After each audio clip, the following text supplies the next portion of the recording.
आज हम हिंदी अनिवार्य में आरो पुस्तक के काव्य भाग में संकलित कवि दुष्यंत कुमार द्वारा रचित गज़लों की व्याख्या का अध्ययन करेंगे। ये गज़ल उनकी काव्य रचना साये में धूप में संकलित है। इसमें देखिए गज़ल। कहाँ तो तय था चिरागा हर एक घर के लिए। चिरागा अने दीपक और हर एक अने प्रत्येक। कहाँ चिराग मयस्सर नहीं शहर के लिए। मयस्सर अने उपलब्ध। यहाँ दरख्तों के साए में, दरख्तों अने वृक्ष या पेड़, साए में अने छाया में। चलो यहाँ से चले और उम्र भर के लिए। उम्र भर के लिए यानी हमेशा के लिए। यहाँ पर कवि दुष्यंत कुमार कहते हैं कि जब भारत के लोग देश की स्वतंत्रता के लिए लड़ रहे थे तो यह निश्चय किया गया था कि प्रत्येक घर में दीपक जलाए जाएंगे और प्रकाश फैलाया जाएगा। कहाँ तो तय था चिरागा हर एक घर के लिए। यहाँ पर कवि दुष्यंत कुमार ने बताया कि जब भारत के लोग देश की स्वतंत्रता के लिए संघर्ष कर रहे थे तो तब देश के नेताओं ने यह निश्चय किया था कि देश के आज़ाद होने के बाद प्रत्येक के घर में दीपक जलाएंगे, अर्थात उजाला फैलाया जाएगा। अब देश में प्रजातंत्र की स्थापना हो चुकी है। कवि बताते हैं कि अब देश में प्रजातंत्र की स्थापना हो चुकी है, लेकिन यह देखकर अत्यंत दुख होता है कि कहाँ तो एक शहर के लिए एक दीपक भी उपलब्ध नहीं है। कहाँ चिराग मयस्सर नहीं शहर के लिए। यानी देश के आज़ाद होने के पश्चात यह देखकर अत्यंत दुख होता है कि एक शहर के लिए एक दीपक भी उपलब्ध नहीं कर पाए हैं। कहने का तात्पर्य है कि स्वतंत्रता पूर्व देशवासियों ने स्वतंत्रता मिलने के बाद अपनी सुख समृद्धि के सपने देखे थे, परंतु प्रजातंत्र में कुशासन के कारण उसका एक भी स्वप्न पूरा नहीं हुआ है। यहाँ दरख्तों के साए में धूप लगती है। कवि बताते हैं कि यहाँ पर ऐसे वृक्ष हैं, उनकी छाया में धूप से रक्षा नहीं कर पाती है। चलो यहाँ से चलें और उम्र भर के लिए। कवि बताते हैं कि यहाँ की शासन व्यवस्था में ऐसे वृक्ष हैं कि उनकी छाया धूप से भी रक्षा नहीं कर पाती है। उन वृक्षों की छाया में यात्री को धूप की तपन सहन करनी होती है। ऐसा स्थान कवि कहते हैं कि ठहरने के योग्य नहीं होता है। चलो इसे छोड़कर हमेशा के लिए किसी और स्थान पर चला जाए। कवि का कहने का आशय है कि भारतीय जनतंत्र के नेता तथा प्रशासक अपना कर्तव्य ठीक प्रकार से नहीं निभा रहे हैं। उनके शासन में जनता को सुख शांतिपूर्ण जीवन बिताने का अवसर नहीं मिल रहा है। तो कवि निराश होकर पलायन की प्रवृत्ति को व्यक्त कर रहा है और ऐसे देश को जहां जनता का शोषण हो रहा हो, उत्पीड़न हो रहा हो, त्याग कर सदा के लिए कहीं और जाना चाहता है। तो यहाँ पर कवि ने कहा चिराग मयस्सर नहीं शहर के लिए, तो यहाँ पर प्रतीकात्मक शब्दों के माध्यम से कवि ने अपनी बात स्पष्ट की है। जैसे दरख्त प्रतीक है नेताओं और अफसरों का, है ना। तो यहाँ पर कवि ने खड़ी बोली हिंदी का प्रयोग किया है और उर्दू शब्दों का प्रयोग किया है। अधिकांश उर्दू शब्दों का प्रयोग हुआ है। आगे देखिए, न हो कमीज तो पाँव से पेट ढक लेंगे, ये लोग कितने मुनासिब हैं इस सफ़र के लिए। खुदा नहीं न सही, आदमी का ख्वाब सही, कोई हसीन नज़ारा तो है नज़र के लिए। यहाँ पर मुनासिब बने अनुकूल, मुनासिब बने अनुकूल, सफ़र के लिए यानी यात्रा, खुदा अने ईश्वर, और ख्वाब अने सपना, हसीन अने सुंदर, और नज़ारा अने दृश्य, और नज़र अने दृष्टि। यहाँ पर कवि ने बताया है कि भारतीयों में संघर्ष करने की शक्ति का अभाव होता है। वे अपने अभाव में ही खुश रहते हैं। न हो कमीज तो पाँव से पेट ढक लेंगे।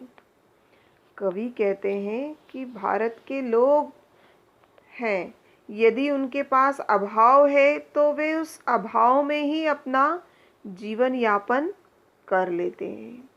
कवि बताते हैं कि यदि उनके पास शरीर ढकने को कमीज न हो तो वे चुप रहते हैं और अपने पाँव को सिकोड़कर पेट को ढक लेते हैं। कहने का तात्पर्य यह है कि वे अपने अधिकारों के लिए आवाज़ न उठाने वाले भारतीय देश के शासकों और प्रशासकों के लिए, अधिकारियों के लिए ये लोग कितने मुनासिब हैं, यानी भारतीय लोग कितने उपयुक्त हैं, कितने अनुकूल हैं इस सफ़र के लिए। कवि कहते हैं कि वे चुप रहकर गरीबी और शोषण सहने के कारण ही भारत के नेता बेफिक्र रहकर अपनी दौलत को बढ़ाने में लगे हुए हैं, अपने धन को बढ़ाने में लगे हुए हैं, क्योंकि इनके कुशासन को कोई चुनौती नहीं मिलती है। खुदा नहीं न सही, आदमी का ख्वाब सही, कोई हसीन नज़ारा तो है नज़र के लिए। कवि कहते हैं कि यदि ईश्वर नहीं है, खुदा नहीं है, यदि ईश्वर नहीं है तो कोई चिंता की बात नहीं है। न सही यानी कोई बात नहीं है। आदमी का ख्वाब सही, आदमी ने ईश्वर नाम की जिस शक्ति की कल्पना कर रखी है वह तो उसके पास है। ईश्वर की यह सुंदर कल्पना मनुष्य की दृष्टि के लिए एक सुंदर दृश्य के समान सुखदायी है। कवि का तात्पर्य है कि धर्म और ईश्वर का उपयोग भी लोग दिखावे और ढोंग की तरह करते हैं। यह एक सुंदर विचार है जिसमें कोई सच्चाई नहीं है। लोग सब ईश्वर की इच्छा से होता है, यह कहकर अकर्मण्यता में डूबे रहते हैं, स्वयं कुछ नहीं करते हैं। तो यहाँ पर भी कवि ने उर्दू शब्दों का प्रयोग किया है और यहाँ पर कवि ने मनुष्य ने ईश्वर की कल्पना की है कि उसकी कल्पना का ईश्वर सर्वोच्च सत्ता से संपन्न परम शक्तिशाली है ना। इसमें यहाँ पर जो गज़ल है उसकी जो भाषा है वह उर्दू है। उर्दू और हिंदी शब्दों का प्रयोग, अधिकांश उर्दू शब्दों का प्रयोग है। मुनासिब, सफ़र, खुदा, ख्वाब, हसीन, नज़ारा। यहाँ पर कवि ने उर्दू के शब्दों का खुलकर प्रयोग किया है। कवि की जो शैली है वह प्रतीकात्मक है। कवि ने प्रतीकात्मक शब्दों का प्रयोग किया है। आगे देखिए, वे मुतमईन हैं मुतमईन यानी विश्वास के साथ, निश्चिंत। वे मुतमईन है कि पत्थर पिघल नहीं सकता। मैं बेकरार हूँ आवाज में असर के लिए। बेकरार यानी बेचैन या व्याकुल, असर यानी प्रभाव। तेरा निजाम है, निजाम यानी शासन, सिल दे जुबान शायर की। ये एहतियात जरूरी है, एहतियात यानी सावधानी। इस बहर के लिए, बहर यानी छंद या पंक्ति। यहाँ पर कवि कहते हैं कि भारत की जनता को विश्वास है कि पत्थर पिघल नहीं सकता है। वे मुतमईन है कि पत्थर पिघल नहीं सकता है। यहाँ पर कवि दुष्यंत कुमार कहते हैं कि भारत की जनता को पूर्ण विश्वास है कि पत्थर पिघल नहीं सकता, अर्थात व्यवस्था अपने अनुसार ही चला करती है। चंद लोगों के लिए शासन की व्यवस्था, यानी थोड़े से लोगों के लिए शासन की व्यवस्था नहीं बदल सकती। अपने इसी विश्वास के कारण कवि कहते हैं कि भारत में गरीबी और पिछड़ेपन को मिटाने के लिए आवाज नहीं उठाई जाती है। मैं बेकरार हूँ। कवि कहते हैं कि कवि की बेचैनी ही यही है, कवि की व्याकुलता यह है कि वह लोगों के शोषण के विरुद्ध आवाज उठाते हुए देखना चाहता है। वह देखना चाहता है कि उसका प्रभाव कितनी तत्परता से हो सकता है। वह शोषण को अब नहीं सह सकते। उनका मानना है कि शोषण के विरुद्ध खड़े होने से ही शोषण मिटेगा।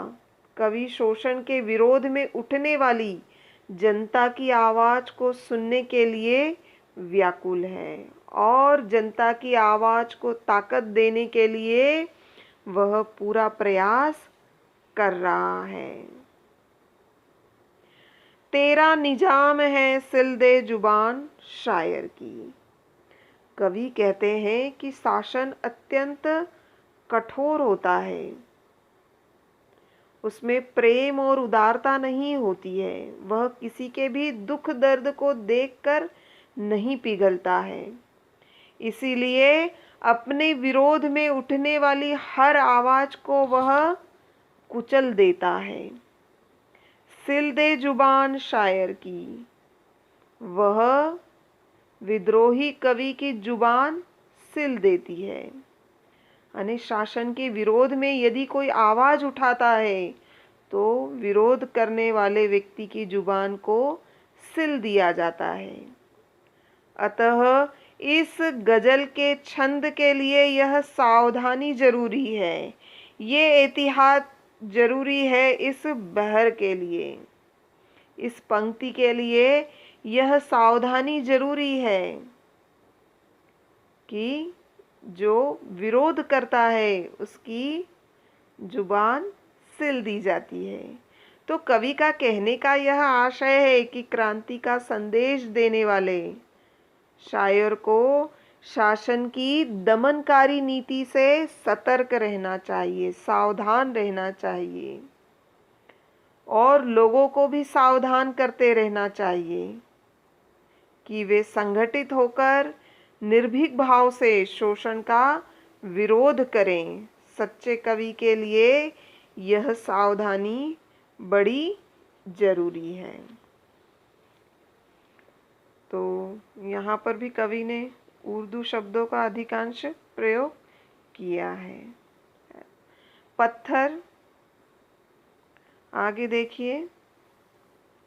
जिए तो अपने बगीचे में गुलमोहर के तले, मरे तो गैर की गलियों में गुलमोहर के लिए। यहाँ पर कवि ने गुलमोहर प्रतीकात्मक शब्द का प्रयोग किया है। गुलमोहर का जो वृक्ष होता है वह फूलदार वृक्ष होता है ना।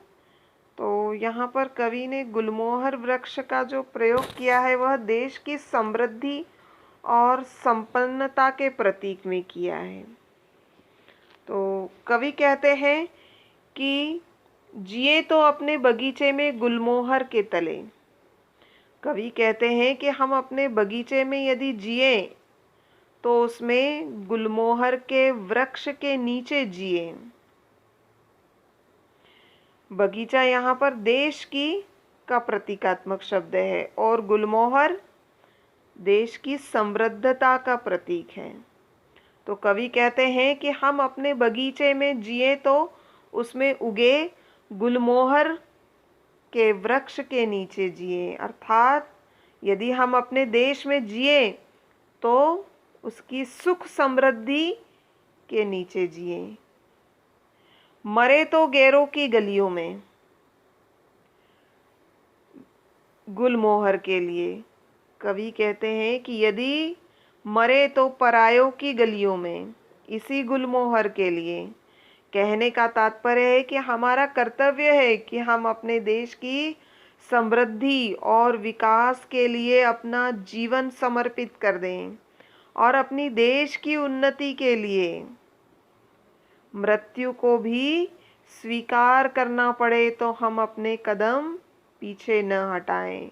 हमारा कर्तव्य है कि हम स्वदेश के हित के लिए, यानी अपने देश के हित के लिए, देशवासियों के हित के लिए जीवित रहें और उन्हीं के लिए अपना जीवन दे दें, उन्हीं के लिए अपना सब कुछ न्योछावर कर दें। तो यहाँ पर कवि ने खड़ी बोली हिंदी और अधिकांश उर्दू शब्दों का प्रयोग। अब इसमें आगे देखिए। ठीक है, बहुत बहुत धन्यवाद।